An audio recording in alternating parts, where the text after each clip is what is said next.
Tema yang dipilih oleh panitia dalam kesempatan ini sangat penting, yaitu Unlock Your Best Life. Seperti yang Romo Burhan sampaikan tadi, best life ataupun kehidupan yang terbaik, ini memang tiap orang berbeda-beda. Sehingga kita tidak bisa memaksakan orang best life-nya harus seperti ini. Tidak bisa. Harus seperti saya, tidak bisa. Atau saya harus mengikuti seperti Anda, tidak bisa. Karena best life itu yang dimaksudkan yang terbaik itu masing-masing pribadi sifatnya. Ada orang yang menganggap bahwa rumah tangga yang bahagia itulah best life-nya dia. Sehingga dia berupaya semaksimal mungkin untuk mencapai, mewujudkan harapan rumah tangga bahagia. Ada juga orang yang punya keinginan best life-nya itu adalah, saya pokoknya sehat ya. Saya sehat, keluarga sehat, ya itu yang saya harapkan. Sehingga saya berusaha mencapai kesehatannya itu dengan berbagai olahraga, minum vitamin, dan lain sebagainya. Dan begitu sehat ya inilah best life saya. Ada juga best life ataupun kehidupan yang terbaik itu adalah memperoleh pendidikan yang maksimal. Sehingga dia sekolah lagi, sehingga gelarnya mungkin menjadi 12 macam gelar atau 30 gelar. Pokoknya dia pengen sekolah karena itu menjadi satu pencapaian yang terbaik untuk dirinya. Nah, saudara-saudara, kita tentu juga sudah punya best life-nya masing-masing. Tetapi di sini saya hanya berusaha mengenalkan salah satu best life atau kehidupan yang terbaik menurut Dhamma yang mungkin bisa kita gunakan sebagai satu-satunya best life yang mungkin akan kita capai, atau mungkin menjadi salah satu hal yang hendak kita capai di dalam kehidupan kita sehari-hari. Jadi, apa yang saya sampaikan ini bukan mutlak harus Anda penuhi, harus Anda capai, tetapi menjadi satu alternatif supaya kita nanti lebih luas wawasannya. Oh ya, saya kalau sebagai umat Buddha, saya sebagai simpatisan Buddhis, best life saya adalah ini salah satunya. Nah, saudara-saudara, sebetulnya best life di dalam Buddhis ini sering sekali kita dengarkan, sering sekali kita diingatkan, apalagi kalau waktu puja bakti misalnya, dan ada seorang biku misalnya, pasti ini diingatkan. Nah, mungkin hari ini kan hari Minggu ya, jadi mungkin tadi pagi juga ada kebaktian di Wihara Mahasampati, mungkin juga di wihara yang lain yang pada umumnya hari Minggu ada puja bakti. Kalau Anda kebetulan di tempat Anda puja bakti itu ada seorang biku yang memimpin, kemudian umat biasanya meminta tuntunan sila. Nah, sehingga para biku memberikan tuntunan sila, mulai dari Wandana, Namo Tassa, dan seterusnya. Kemudian Tisarana, Budang Saranang Gacami, Dhammang Saranang Gacami, dan seterusnya. Nah, kemudian lalu memberikan sila. Pancasila Buddhis, Panatipata, dan seterusnya. Di akhir tuntunan sila, seorang biku akan menyampaikan bahwa imani pancasika padani, silena sugatingyanti, silena boga sampada, silena niputingyanti, tasma silang wisudaye. Nah, dari kata-kata yang terakhir ini, sebetulnya kita bisa menjadikan sebagai best life kita sebagai umat Buddha. Kenapa demikian? Tadi saya sudah sampaikan bahwa best life itu berhubungan dengan tujuan hidup kita. Misalnya, best life saya adalah saya sehat.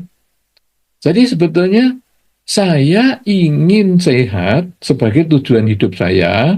Kalau itu tercapai, maka itu menjadi kehidupan yang paling membahagiakan untuk saya, paling baik untuk saya, the best. Saya ingin memiliki rumah tangga yang bahagia. Jadi itu tujuan saya berumah tangga. Sehingga kalau saya mencapai tujuan itu menjadi best life saya. Saya ingin memperoleh pendidikan yang maksimal yang ada di dunia ini.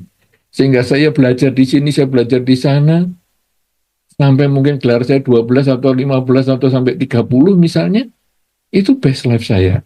Jadi, di dalam best life itu, sebetulnya adalah pencapaian tujuan hidup. Jadi yang kita katakan hidup menjadi terbaik atau best, the bestnya itu adalah kalau kita mencapai tujuan yang sudah kita tentukan. Karena itu tiap orang memiliki tujuan yang berbeda.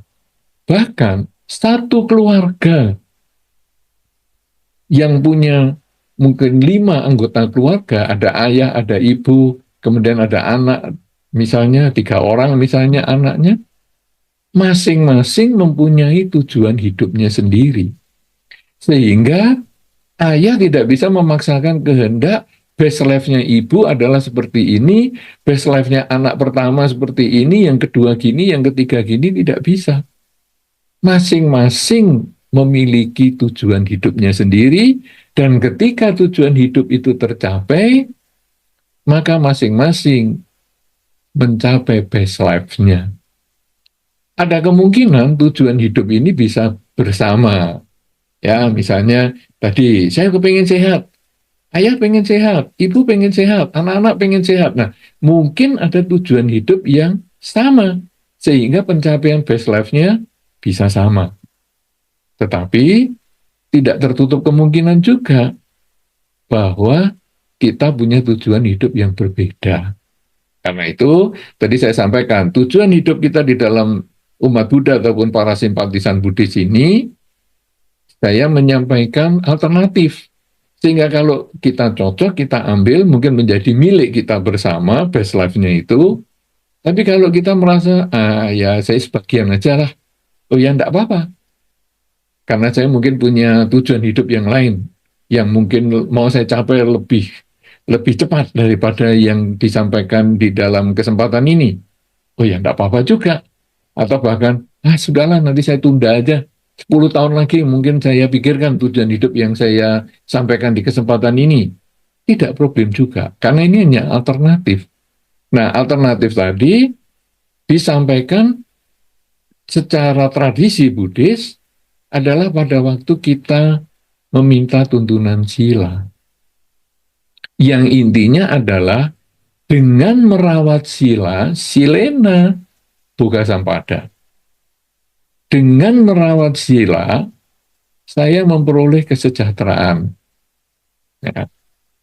Dengan merawat sila, dengan silena sugating yanti.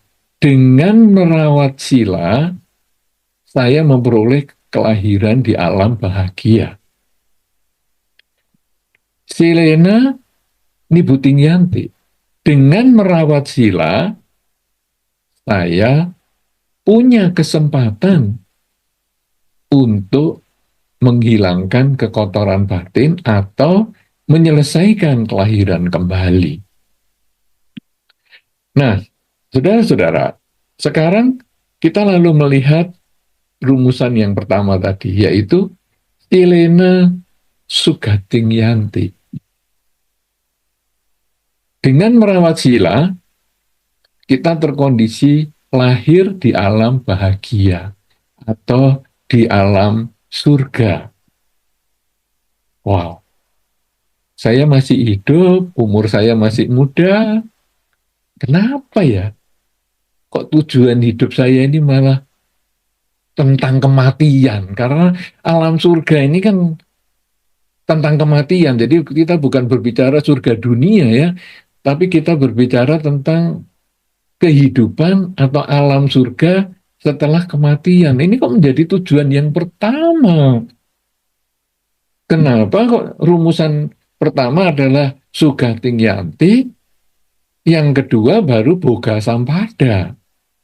Ini apa nggak kebalik? Kan harusnya tujuan yang pertama itu kan kehidupan, kemakmuran, kesuksesan di kehidupan ini. Kenapa sekarang malah justru kelahiran di alam surga? Saudara-saudara, tentu kita lalu ingat bahwa di dalam Dhamma itu hukumnya adalah sebab dan akibat. Apa yang saya tanam, itulah yang saya akan petik buahnya. Jadi, kalau saya ingin terlahir di alam surga, silena Sugating Yanti, dengan merawat sila saya terlahir di alam bahagia, maka berarti di kehidupan ini syaratnya saya harus merawat sila. Saya harus melakukan latihan pengendalian diri. Sila di dalam Dhamma disebut adalah Pancasila Buddhis, itu yang paling sederhana, yaitu tidak membunuh, tidak mencuri, tidak berzina, tidak bohong, dan tidak mabuk-mabukan. Dengan merawat kelima sila ini, saya terlahir di alam bahagia. Artinya, kita harus melakukan di kehidupan ini. Dan di kehidupan ini, di dalam Anguttara Nikaya disampaikan ada beberapa tujuan hidup yang kita bisa capai. Tidak mudah, tapi kita bisa capai. Apakah tujuan hidup yang kita bisa capai supaya kita bisa menjadi best life? Ya, karena ini kan kita temanya kan unlock your best life. Jadi bagaimana kita membuka kunci gembok tentang kehidupan kita yang berbahagia ini, gimana kita bukanya? Nah, kita lalu lihat dengan merawat sila, apa yang kita mau capai di dalam kehidupan ini? Di dalam Anguttara Nikaya disampaikan bahwa ada beberapa tujuan hidup kita yang tidak mudah tetapi bisa kita capai di kehidupan ini.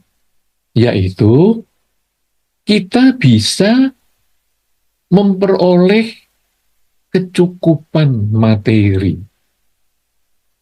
Tentu saja karena dengan merawat sila yang kita utamakan, kecukupan materi ini kita dapatkan dengan pelaksanaan kemoralan.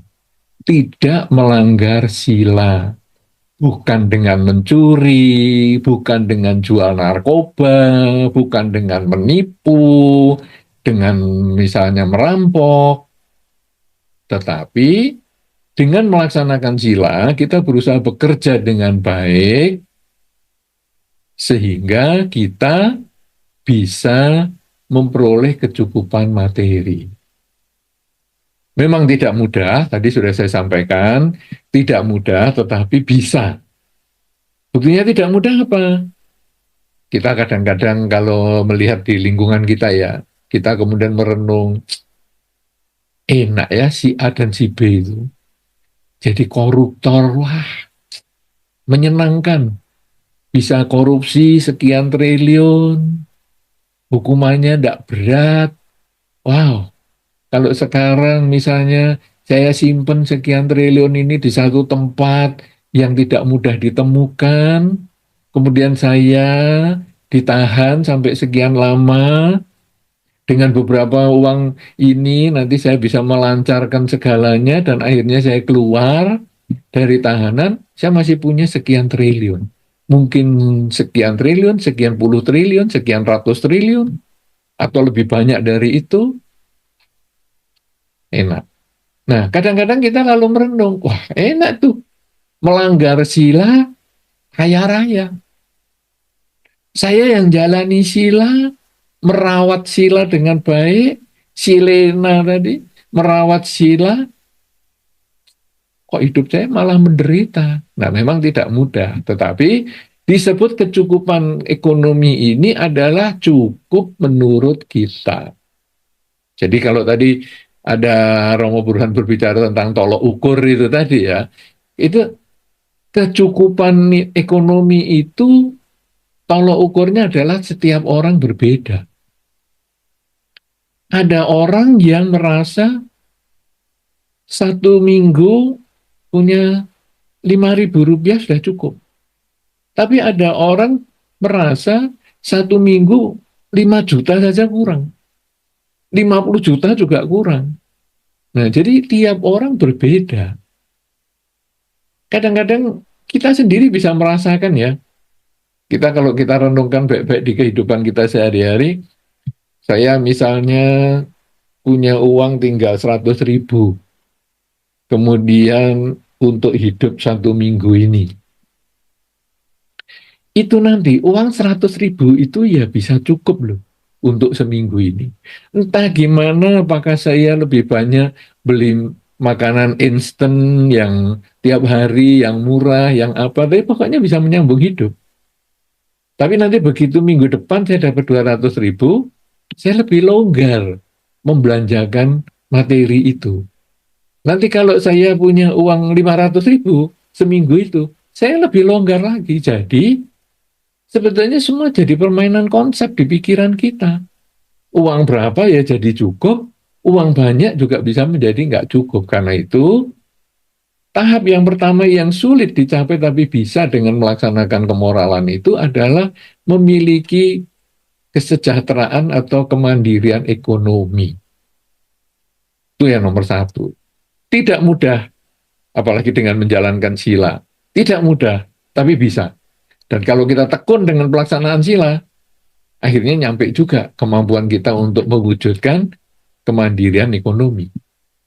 Yang kedua, dengan melaksanakan sila, merawat sila, kalau istilahnya di dalam Dhamma, dengan merawat sila atau melaksanakan sila, kita memiliki kedudukan sosial yang mantap.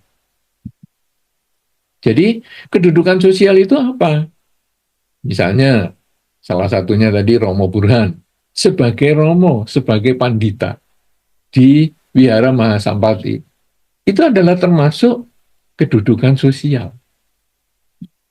Kemudian mungkin ada para upasaka, upasika. Itu juga termasuk kedudukan sosial. Atau ayah dan ibu. Ia juga termasuk kedudukan sosial. Di dalam keluarga dia sebagai ayah, sebagai ibu, sebagai anak. Itu adalah kedudukan sosial. Nah, dengan kita merawat sila, dengan melaksanakan sila, kita memiliki kesempatan untuk memperoleh kedudukan sosial yang lebih baik. Jadi misalnya seperti tadi kita berbicara tentang Romo Burhan yang sebagai pembawa acara sekaligus moderator acara ini. Kita bisa mempercayai Romo Burhan sebagai moderator, sebagai pembawa acara di dalam acara ini, karena beliau memiliki pelaksanaan kemoralan yang baik. Beliau merawat sila sehingga beliau mempunyai kedudukan sosial yang baik. Nah, jadi setiap orang pada diri kita, lingkungan kita, tentu kita punya kedudukan sosial. Yang pertama tadi kemandirian ekonomi, yang kedua punya kedudukan sosial, yang ketiga dengan melaksanakan sila, merawat kemoralan, maka walaupun tidak mudah, kita bisa menjaga diri dengan penuh kehati-hatian agar kita punya kesehatannya bagus, umurnya kalau bisa juga lebih panjang. Sehingga mungkin kita punya keluarga, bisa menemani anak-anak lebih lama, bisa menemani cucu lebih lama. Jadi kita menjaga kesehatan dengan baik. Nah, kalau kita sudah punya 3 hal ini, kemandirian ekonomi, kedudukan sosial yang baik, kemudian juga kesehatan sehingga umur kita bisa menjadi lebih panjang, maka kita gunakan semua fasilitas yang kita miliki ini tadi untuk melakukan kebajikan. Jadi, kemandirian ekonomi kita gunakan untuk melakukan kebaikan. Kedudukan sosial kita gunakan untuk melakukan kebaikan. Dan kesehatan, umur mau panjang atau pendek terserah, pokoknya kalau kita bisa menjaga kesehatan dengan baik, karena di dalam Dhamma disampaikan bahwa kita mau hidup sehari, tapi kalau kita melaksanakan Dhamma itu jauh lebih baik daripada yang hidup 1000 tahun misalnya. Nah, jadi kita walaupun usia misalnya sebentar, tapi kita menjaga kelakuan kita dengan baik, memanfaatkan kedudukan sosial kita dan ekonomi kita, maka kita punya potensi. Nah, ini yang keempat tujuan tadi di dalam Anguttara Nikaya. Yang keempat adalah kita punya potensi lahir di alam bahagia. Silena sugating yanti. Jadi sekarang kita tahu bahwa dengan 4 tujuan manusia yang tidak mudah kita capai di dalam kehidupan sehari-hari, tapi bisa, kita sudah memenuhi 2 hal, yaitu silena sugating yanti dan silena boga sampada. Yaitu silena sugating yanti apa? Kita bisa terlahir di alam surga setelah kehidupan ini. Silena boga sampada yaitu bahwa kita punya kemandirian secara ekonomi, memiliki kedudukan sosial yang baik di dalam masyarakat, dan umur yang panjang ataupun umur yang bermanfaat, efektif hidup kita, berguna hidup kita untuk masyarakat maupun diri kita, maka kita punya potensi terlahir di alam bahagia. Silena sugating yanti, silena boga sampada. Nah, sekarang kita berbicara tentang silena nibbutting yanti, yaitu bagaimana ini dengan merawat sila kita punya potensi tidak terlahirkan kembali, punya kesempatan untuk tidak terlahirkan kembali. Saudara-saudara, di dalam kehidupan kita sehari-hari ini, kita tadi sudah disampaikan oleh Romo Burhan, sudah mendengar apa yang disampaikan Romo Burhan, bahwa kadang pengalaman-pengalaman hidup kita yang sulit terutama, kadang membuat kita takut menghadapi masa depan. Duh, dulu kok saya ngalami gini ya, nanti kalau saya ngalami gitu lagi gimana? Jadi kita takut menghadapi masa depan. Tapi jangan lupa, di dalam kehidupan kita yang kita merasa sulit tadi, katakanlah umur kita sekarang sampai 50 tahun. Saya mengalami ada trauma ya dengan kesulitan hidup saya ketika saya dulu umur 30, kemudian saya salah pilih mengambil jurusan mengambil pekerjaan tertentu, sehingga akhirnya saya ketika umur 50 ini nyesel. Nanti gimana ya masa depan saya ya? Apakah saya bakal menderita? Itu yang tadi Romo Burhan sampaikan kan semacam itu. Jadi ada ketakutan kita. Sehingga kita gimana nih bisa best life-nya kita bisa diwujudkan. Saudara-saudara, kita memang katakanlah tadi umurnya 50. Tapi apakah dalam 50 tahun kehidupan kita ini, kita itu selalu menderita 100%? Tentu kita itu ada hal-hal tertentu di waktu-waktu tertentu yang kita tidak terlalu menderita.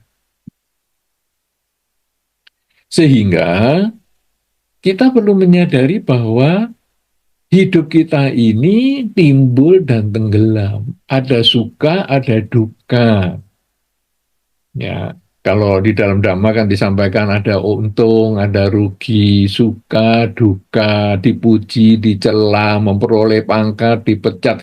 Dan seterusnya itu banyak sekali sebetulnya, cuman hanya disebutkan kalau dalam dramanya 8, sebetulnya itu semua adalah selalu berubah.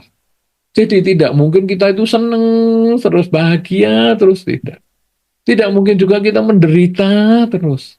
Tapi pasti ada suka, duka, untung, rugi, dipuji, dicela, dan dipecat maupun memperoleh pangkat. Ini selalu bergelombang seperti itu. Nah, menyikapi hal itu kita hendaknya punya pola pikir bahwa saya hendaknya mensyukuri bahwa saya itu juga punya titik-titik tertentu kebahagiaan. Jadi saya, aduh untung ya, saya punya karma baik masih cukup ini. Sehingga saya bisa merasakan kebahagiaan seperti ini. Cara mensyukuri bagaimana? Ya, kita menyebutkan kata yang paling sederhana, syukurlah, untunglah. Sehingga misalnya, duh, kemarin saya ditipu 500.000, syukurlah cuma 500.000, untunglah cuma 500.000, nggak sampai 1 juta. Kita bersyukur pada hal baik yang masih kita miliki, tidak menyesali hal-hal buruk yang sudah terjadi. Supaya apa? Supaya kita siap menghadapi masa depan. Kalau kita tadi seperti yang disampaikan Romo Burhan tadi, bahwa saya ini pengalaman-pengalaman masa lalu yang menderita itu membuat saya takut dengan masa depan, maka kita tidak pernah maju, karena kita hanya berpikir tentang hal-hal yang buruk itu. Padahal dengan kata syukurlah, saya cuma rugi 500.000, cuma ditipu 500.000, nggak sampai 2 juta, kita lebih tenang ngadepi itu. Tetapi ini berbicara tentang keputusan loh. Dulu aduh kok tahun segitu saya bikin pabrik ya kan, membuat saya jadi menderita. Kita lalu teruskan juga bahwa pada saat itu saya bukan tukang ramal. Saya tidak tahu apa yang akan terjadi saat ini. Jadi keputusan itu hanya menjadi pelajaran. Kalau keputusan itu dulu salah, ya saya sekarang perbaiki saat ini. Saya tidak mungkin bisa kembali ke masa lalu karena saya bukan peramal. Kalaupun peramal pun hanya tahu yang lalu dan dia tidak bisa memastikan yang akan datang. Peramal itu hanya membayangkan kalau kamu melakukan ini, nanti mungkin akan seperti itu di masa depan. Tapi tidak pasti seperti itu. Karena peramal tidak tahu apa yang akan kita lakukan. Nah, jadi misalnya, wah kamu dilihat dari garis tangan, dilihat dari bentuk mukamu, umurmu nggak sampai 3 tahun lagi misalnya. Dia hanya tahu garis tangan dan dia hanya tahu bentuk muka, tapi dia tidak tahu apa yang kita lakukan, apa yang akan kita lakukan. Kalau di dalam 3 tahun ini kita ngeri, aduh, saya dalam 3 tahun lagi akan meninggal. Saya sekarang mau berbuat baik, dengan pikiran, dengan ucapan dan perbuatan. Maka 3 tahun kemudian mungkin umur kita menjadi lebih panjang, tidak jadi meninggal. Kenapa? Karena si peramal hanya tahu yang akan terjadi, tapi tidak tahu apa yang akan diperbuat. Nah, demikian pula di dalam kehidupan kita sehari-hari. Kalau saya tadi sudah melakukan keputusan yang salah, jadikanlah itu pengalaman, karena saya memang tidak tahu apa yang akan terjadi. Ya sudah, karena saya bukan peramal. Jadi, ya sudahlah, saya perbaiki di masa sekarang. Nah, jadi ini supaya kita tahu bahwa apa yang tadi disampaikan Romo Burhan tadi, yang menjadi bagian yang mungkin terkunci di dalam kehidupan kita tidak mencapai best life, yaitu bahwa kita merasa keputusan saya yang dulu salah, pengalaman-pengalaman hidup saya yang lampau itu sudah salah, maka kita jalani dengan, marilah kita mensyukuri apa yang sudah terjadi, walaupun rugi. Ya, kalau kita kerja kita berbicara rugi, rugi 500.000, rugi 5 juta, rugi 500 juta, aduh, masih syukur cuman segitu. Belum sampai misalnya rugi 1 miliar misalnya. Jadi rugi 500 juta ya sudahlah, belum sampai 1 miliar. Dengan cara itu membuat batin menjadi lebih tenang, lebih siap kita menghadapi masa depan. Itu ya yang kita harus persiapkan. Nah, dari mana kita bisa mendapatkan wawasan-wawasan semacam itu? Karena kalau enggak kan kita hanya stres sendiri, aduh, usahaku rugi, rumah tanggaku berantakan, kemudian kuliah juga ancur-ancuran, pacaran juga putus nyambung, tidak pernah mensyukuri apa yang selalu kita sudah dapatkan itu, maka hidup kita menjadi makin merosot dan makin merosot. Tetapi di dalam anggota Nikaya yang lain juga disampaikan bahwa ada cara-cara untuk meningkatkan kualitas diri. Nah, ini nanti kita akan masuk pada pembahasan tentang Silena Nibutingyanti. Dengan merawat sila, kita punya potensi untuk terbebas dari kelahiran kembali. Nah, bagaimana ini sekarang? Di dalam Anguttara Nikaya disampaikan bahwa ada hal-hal yang kita perlu lakukan di kehidupan ini. Yang pertama, kita perlu mencari sumber-sumber informasi untuk meningkatkan kualitas diri. Nah, sumber-sumber informasi apa ini? Banyak. Kalau yang paling umum, yang ada di gadget kita, HP kita, yaitu media sosial. Jadi media sosial ini tempatnya kita bersosialisasi, bergabung dengan banyak pihak sebagai sumber informasi. Sehingga kita dari WA, wah sering dapat mungkin forwardan atau apa ya, diteruskan penerusan dari teman kita si A, si B, si C, wah tentang macam-macam, baik berupa artikel ataupun video dan lain sebagainya. Kemudian dari mungkin ada Facebook, dari Instagram, dan lain-lain. Kemudian juga kita membaca buku, bagi Anda yang suka membaca. Kemudian tentu Anda ke wihara, itu termasuk juga sumber informasi. Ya, seperti sekarang ini Anda duduk manis di wihara, ya itu juga termasuk untuk mencari sumber informasi. Kemudian juga tadi mungkin Anda ikut puja bakti, kemudian mendengarkan ceramah dhamma, itu juga termasuk sumber informasi. Jadi, nomor satu kita mencari sumber informasi. Supaya apa? Supaya kita punya peningkatan kualitas diri. Sumber informasi ini jangan asal ya, tapi kita harus memilih sumber informasi yang mendukung kurangnya ketamaan, kurangnya kebencian, dan kurangnya kegelapan batin.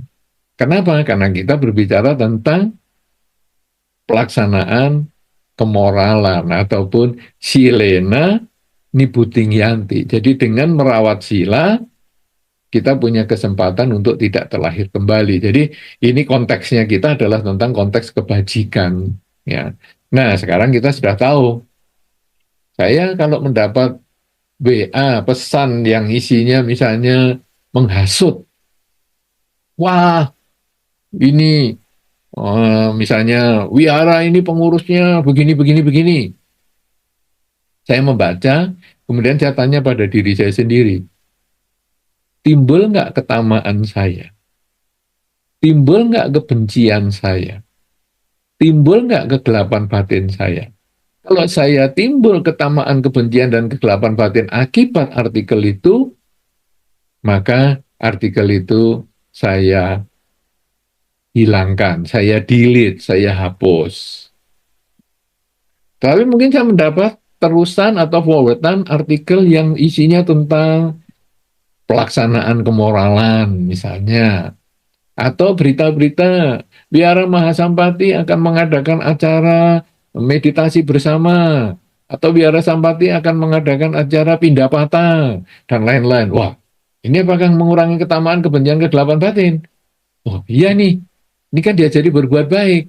Oke, kalau gitu saya simpan, atau mungkin saya teruskan kepada teman-teman yang lain, supaya bagi yang belum tahu, saya bisa dapatkan atau memberikan informasi kepada mereka.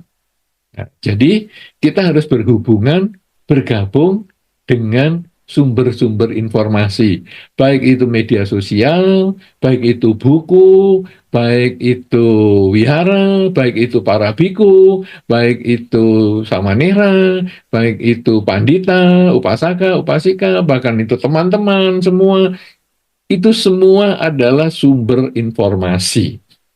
Tinggal kita sekarang mengarahkan informasinya adalah untuk mengurangi ketamaan, kebencian, dan kegelapan batin.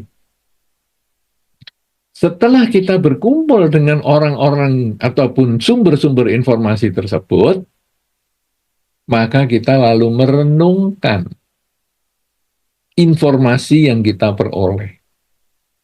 Jadi pertama yang direnungkan tadi adalah ini mengurangi ketamaan, kebencian, kegelapan batin nggak? Mengurangi, oke, saya simpan, saya pelajari, dan saya teruskan kepada teman-teman yang lain.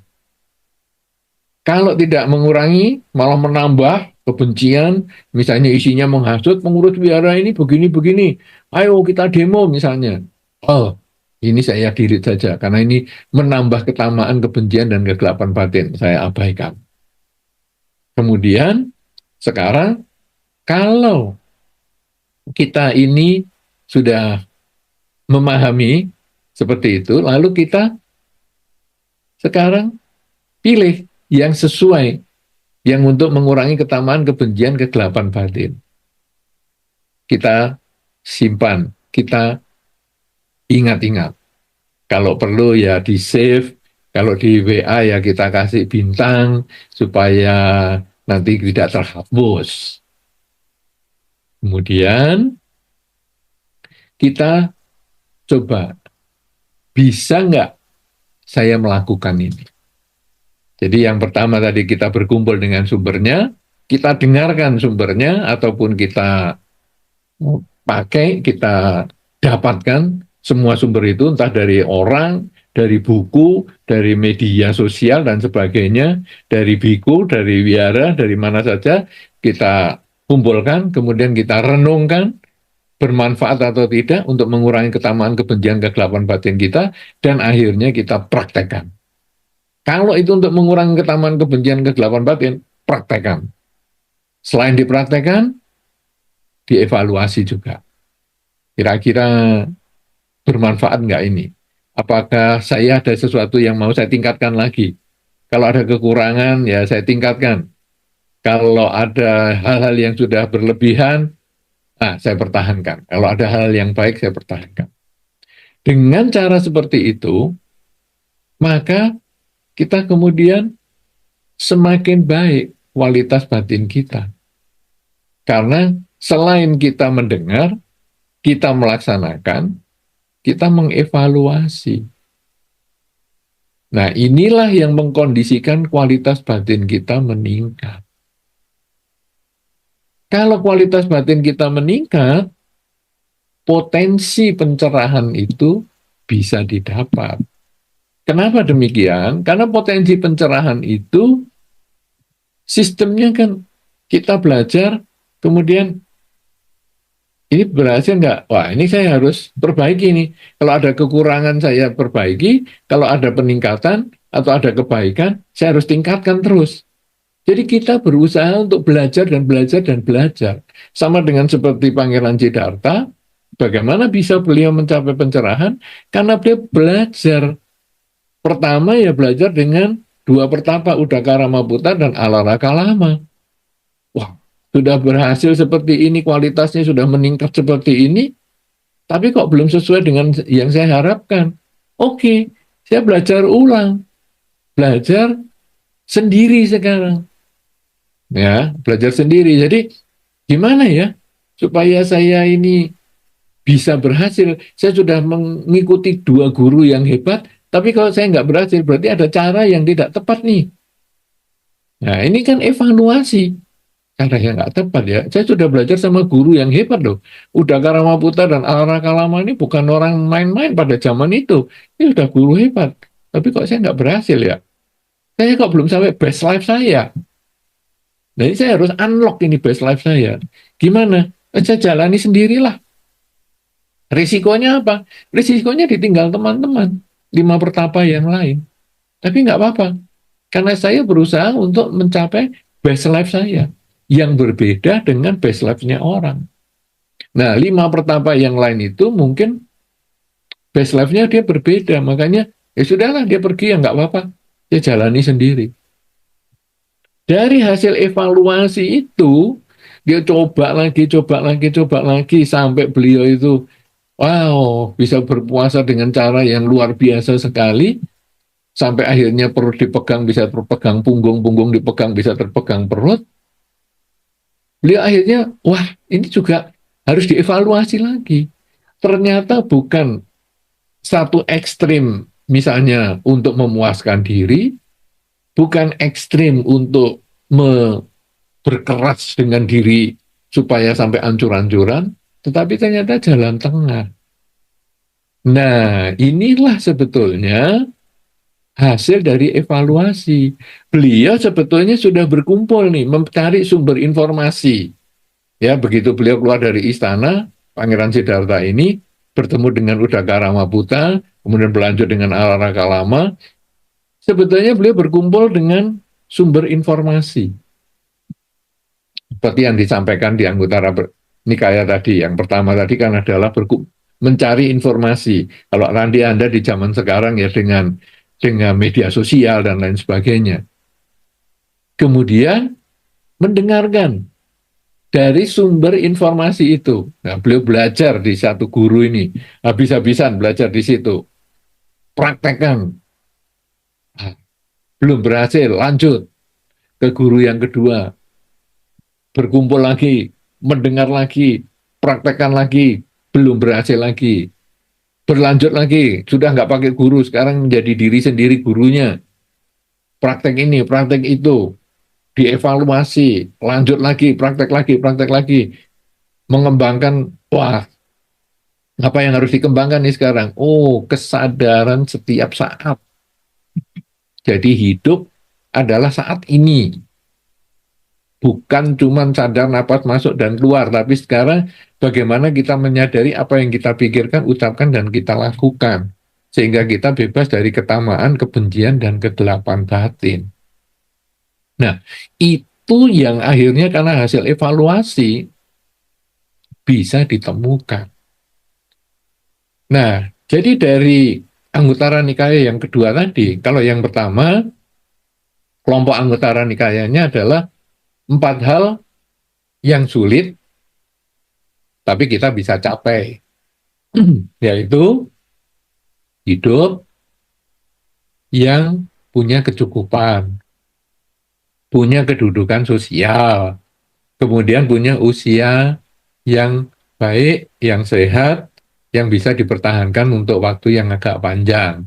Sehingga kita bisa manfaatkan 3 hal ini, fasilitas ini, untuk melakukan kebajikan dengan waktu yang lama, agar kita lahir di alam surga. Silena Sukating Yanti, Silena Boga Sampada.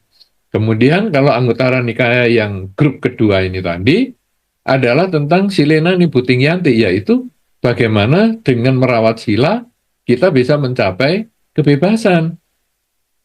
Yang pertama tentu adalah tadi, bagaimana kita bergaul dengan sumber-sumber informasi. Nah, tadi dicontohkan kalau di dalam Pangeran Siddhartha adalah bergaul dengan Udakara Maputa dan Alaraka Lama.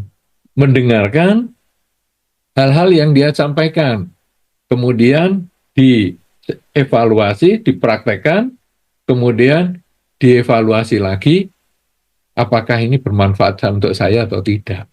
Bermanfaat kita jalani, nggak bermanfaat ya kita abaikan. Nah, kehidupan kita juga seperti itu. Kita sudah jalani banyak pengalaman suka dan duka. Sekarang yang penting kita melakukan evaluasi. Tadi kita sudah merasa bersyukur, syukurlah kalau saya rugi segitu, saya kan memang bukan peramal, ya sudah saya jalani aja. Nah, kemudian sekarang kita juga mengevaluasi lagi kelakuan kita. Apakah kelakuan saya saat ini masih bisa dikritik oleh saya sendiri. Jadi, saya sudah berusaha baik nih ucapan saya. Saya sudah berusaha baik nih perbuatan saya. Saya juga sudah berusaha pikiran saya baik. Tapi apakah saya masih bisa dikritik oleh diri saya sendiri? Artinya kalau malam kita lalu merenung, aduh saya tadi kok mikir kayak gitu sih ya. Saya tadi kok ngomong kayak gitu sih. Kok saya tadi berbuat seperti itu sih. Nah, jadi kita mulai mikir seperti itu. Kalau saya sudah bisa bebas dari kritikan diri saya, maka saya tanya kepada orang lain juga yang saya anggap lebih bijaksana. Bisa nggak dia ngeritik saya? Karena kadang-kadang saya sudah merasa sempurna nih. Tapi orang mengatakan, kamu ini kok masih gini sih? Kamu kenapa sih ngomongannya seperti itu? Ngapa sih pikiranmu seperti itu? Oh, berarti aku masih kurang benar. Dengan cara seperti itu aja, membuat kita menjadi lebih baik. Dan semakin sering kita mengevaluasi kelakuan kita, membuat kita terkondisi untuk menyadari apa yang kita pikirkan, menyadari apa yang kita ucapkan, menyadari apa yang kita lakukan, selalu kita belajar sadar setiap saat, yang kalau dalam istilah di wihara namanya meditasi, tapi bukan hanya duduk diam, tetapi sebetulnya sadar pada waktu kita berpikir, berbicara, dan berbuat, secara bertahap ketamaan, kebencian, dan kegelapan batin kita menjadi berkurang. Kenapa bisa berkurang? Karena ketamaan dan kebencian itu berasal dari kegelapan batin. Kegelapan batin itu adalah kelambatan kita menyadari hidup itu berubah. Jadi kita terlambat. Kita tahu hidup itu berubah, tapi kita terlambat menyadari. Misalnya saja, orang ini kok sekarang merengut sama saya? Biasanya padahal dia tersenyum sama saya. Kita terlambat menyadari bahwa dia kan bisa berubah. Dulu tersenyum sama saya, hari ini mungkin dia sedang stres, jadi nggak tersenyum. Kita terlambat menyadari dan kita emosi. Kamu kok sekarang nggak tersenyum sama saya? Pikirannya hanya kamu yang bisa nggak tersenyum, saya juga bisa. Nah, jadi akhirnya kejahatan dibalas dengan kejahatan. Padahal kalau kita menyadari lebih cepat bahwa hidup itu berubah, maka kebencian seperti itu tidak ada. Kita benci dengan orang yang tidak senyum sama saya tadi. Saya tamak dengan dengan senyumannya dia, dan saya benci dengan dia tidak tersenyum. Kenapa? Karena saya tidak sadar, terlambat kesadaran saya melihat perubahan dia. Tapi begitu saya biasa evaluasi lebih cepat, menyadari apa yang saya pikirkan, ucapkan, dan lakukan, maka ketika dia tidak senyum, oh ya, hidup kan memang berubah. Ya sudahlah. Nah, kita bisa mulai mengendalikan ketamaan kita dan kebencian kita. Karena kita tahu hidup itu berubah. Kegelapan batin kita mulai kita bisa kikis sedikit demi sedikit. Kalau sudah seperti itu, maka di dalam kehidupan kita ini makin sedikit keterlambatan kita pada hidup yang tidak kekal, batin menjadi lebih tenang menghadapi perubahan. Apapun di lingkungan kita ini sebetulnya adalah netral. Tidak ada yang membuat kita suka, tidak ada yang membuat kita tidak suka. Semua adalah netral. Kita suka karena sesuai dengan keinginan kita. Kita tidak suka karena tidak suka, tidak sesuai dengan keinginan kita. Semuanya permainan keinginan. Lingkungan kita ini menjadi objek keinginan kita. Kendaraan ini saya suka. Kenapa? Karena sesuai dengan keinginan saya. Kendaraan itu, merek itu saya nggak suka. Kenapa? Karena kendaraan itu tidak sesuai keinginan saya. Jadi kendaraannya netral.